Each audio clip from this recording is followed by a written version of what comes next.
from the blood to where it's pumped in the blood vessels. Blood will come from the heart and go into arteries. Arteries always lead away from the heart into smaller arterioles, and then to even smaller meta-arterioles. Then into capillaries. Capillaries are thin, and the only place exchange takes place between the blood and the surrounding tissues. Now, oxygen deficient, nutrient poor, and waste abundant, the blood will go into larger venules, taking away the used and abused blood to be regenerated. And then to even larger veins, and veins always lead back to the heart to be pumped again. Arteries, as well as arterioles and meta-arterioles, conduct outgoing blood under high pressure, as we said, from the heart, always leading from the heart. Most will transport oxygen, oxyhemoglobin, so usually red. There are two exceptions. Okay, arteries are red, veins are blue, with two exceptions. This is true. Sounds corny, but it's a good little memory thing. The two exceptions being pulmonary, because the used blood is going back to the lungs, being pumped from the heart to the lungs to be reoxygenated. So it's going to go there in the arteries blue and come back in the veins red. Another thing is, before a baby's born, what acts as the lung is actually the placenta. So the umbilical arteries and veins are also reversed, blue versus red. The layers of the artery, the outermost layer, we'll start with the internal, tunica interna, also known as the intima. So it's the innermost layer. Has a lining of endothelium, simple squamous epithelium. So it lines this nice and smooth. Also will secrete anti-clotting agents, because remember, normally you do not want your blood to clot unless there's a leak. And a little bit of connective tissue with some elastic collagenous fibers connecting that to the tunica media, the middle layer, the thick layer, and that's the layer of smooth muscle. Okay, media, middle, and of course smooth muscle, M&M, or M&M, whatever. Media, middle layer, and there's going to be smooth muscle. It'll be very thick because it has to keep the shape of the artery with all that blood pressure. So it's got to fight back against blood pressure. And it'll have some elastic connective tissue in with it, and of course it will control the vasoconstriction, vasodilation. If the muscle relaxes, the blood pressure will push the artery become bigger, so it'll dilate. If this muscle contracts, then less blood, so it'll actually get smaller, and of course less blood will run through it. It'll tend to back up and it'll be shunted somewhere else. We talked about that in AP1. Most of the regulation, of course, is sympathetic, parasympathetic, as we're going to mention throughout AP2. Generally, all the regulation is going to be sympathetic, parasympathetic, depending on what organs or what tissues you're feeding for which state. Of course, vasodilation during parasympathetic state to things like your digestive tract. Sympathetic, that will lead to vasoconstriction. To the muscles, just the opposite. The tunica externa, old school known as the adventia, of course, the outer connective tissue that connects, protects, and combines everything. And as we see diagrammatically here, and actually an actual micrograph, these are nice. Okay, you see this lining on the inside? That's going to be the intima. And nice thick media that help keep the nice round shape, and a nice thick layer on the outside of the connective tissue, the adventia. The capillaries, there's only one layer thick, just the tunica interna. Simple squamous epithelium, very thin, remember, to allow for things for diffusion, things that go across. Flow regulation is due to precapillary sphincters at the proximal ends of the capillaries. They're little sphincters that help regulate whether less blood or more blood goes through. But there's no muscular layer to control that around the capillaries themselves.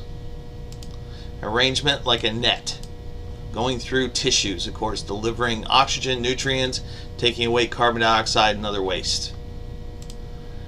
Exchange of materials takes here and actually can be increased by pores. We looked at simple squamous epithelium being like jigsaw puzzle pieces coming together.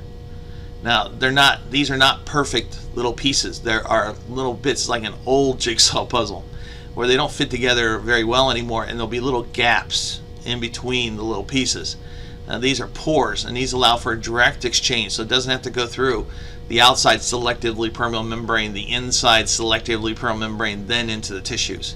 It allows for more free flow of materials, but depends on what you want to move. Okay, some have no pores, or very limited, and that's the blood-brain barrier, where you want to be very selective what goes in the blood, because in the blood there can be germs, bacteria, viruses, and poisons, oh my. So you want it going through the selectively permeable membrane, so only the good stuff goes in and none of the bad stuff. Some have small pores, like in your muscle, skeletal muscle, cardiac, or smooth, to allow for oxygen to readily go in. Also carbohydrates for fuel, lactic acid to get out. Medium-sized ones near intestines for nutrients to come in. Your endocrine system so hormones can exchange, and your kidneys for filtration. The largest ones are in the ones like your liver, your spleen, your bone marrow. Liver, remember, you have those large proteins, albumin, the globulins, and fibrinogen. The spleen, you have, again, movement of heme groups and hemoglobin and damaged white blood cells. Okay, and bone marrow, of course, you have the blood elements. Okay, blood cells are made here: red blood cells, white blood cells, and platelets. So depending on where it's set up, small ones also in the lungs, where only carbon dioxide, nitrogen, and oxygen are going to exchange, small little molecules. Okay, you don't want large ones to allow things like bacteria or poisons readily into the body. Exchange, of course, oxygen and nutrients versus carbon dioxide is waste, mostly due to diffusion from higher concentration to lower concentration. Equilibrium is set up on the movement of blood, especially as far as the water goes. Blood pressure versus osmotic pressure. Okay. Blood pressure is going to,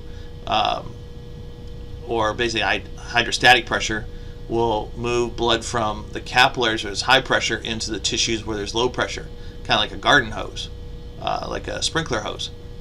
Now, osmotic pressure, though, since you still have the red blood cells, white blood cells, and platelets in the bloodstream, that will make it more hypertonic. So actually the surrounding tissues will be hypotonic, and it'll pull some of that in. The net effect is actually that you will have a slight trickling out of the water feeding the cells. Remember, they do need water as well. And so a little diagram of that whole pattern. Okay, so we mostly tends to come out here, feed back in excess water in here, but also excess water flows, remember, down that lymphatic system.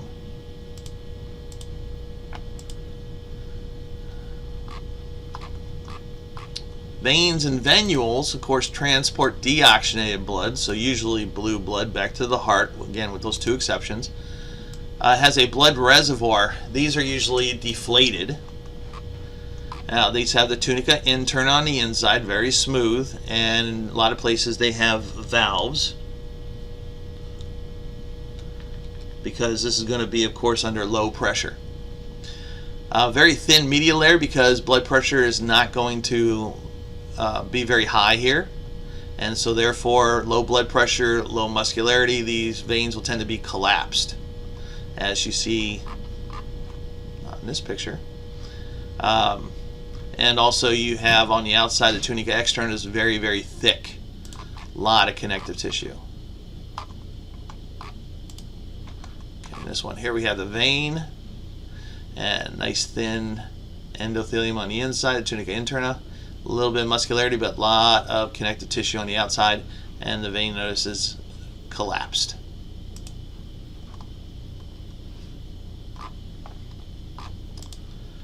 Again, the medial layer can actually sometimes constrict, causing venoconstriction versus venodilation. we said if it relaxes, it can actually hold up to 25% of your blood volume, which is not necessarily a good thing, because of course that's unused blood, because first it has to go back to the lungs to be reoxygenated before going back in the arteries and the actual capillaries where it can be used. At least in the arteries, it's going back to be used. It's on its way. And the veins, it's not close yet. That's why, well, and since this is low pressure, the reason for the valves is it will stop the blood as it goes from one chamber, and once you pump it to the next chamber, above the next valve, it'll stay there. Gravity, of course, is pulling the blood downward, especially in your extremities, especially the legs. And so it stops the backflow of that blood. Now the problem comes when you're exercising, your blood's pumping, you're using a lot of that oxygen, and then you just decide to stop. In gym class, in aerobics, you go to the gym, in the middle of a workout, you decide you're too tired and you just sit down. Notice the teacher, instructor yells at you to get up, at least keep moving. And that's the reason why, is because the heart pumps your arterial blood, your capillary blood, but the pressure's so low in your veins, it doesn't go by blood pressure mostly, it goes by the surrounding skeletal muscle contracting. So as you move, it will pump the blood from one chamber to the next and the next and the next, eventually up through the torso. In the chest, you don't have skeletal muscle nearby, so it's actually your breathing. When you inhale and exhale, the pressure will increase and decrease in the surrounding blood vessels and send that back up to the heart.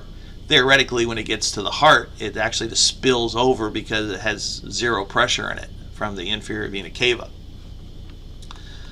Blood flow due to muscular contraction and, of course, respiration.